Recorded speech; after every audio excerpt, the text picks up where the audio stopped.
Today's tip is going to be about the swing plane. When we swing the golf club on the correct plane, we have a much better chance of hitting good, consistent golf shots. The plane of the swing is defined by the angle of the club relative to the ground at address.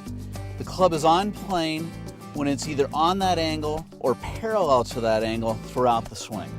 Essentially, we are just making a circle with the golf club on an inclined plane.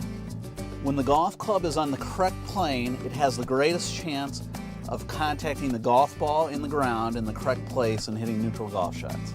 When the golf club isn't on plane, the player must make compensations and is much more reliant on timing to hit good golf shots.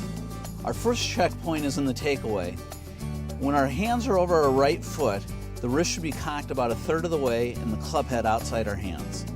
If we place a golf club on the ground and have one end on our front heel and the other end on our back toes, when we get into this position, the club on the ground and the club in our hand should match each other or be parallel.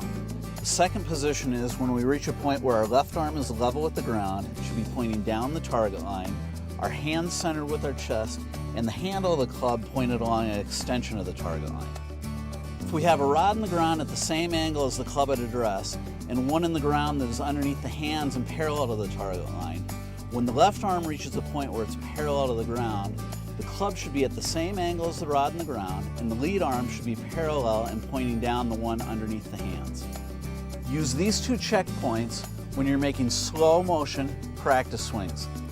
The transition to making full swings and hitting golf balls will become much easier.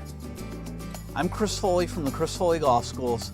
Use these tips and I guarantee you your ball striking will become better.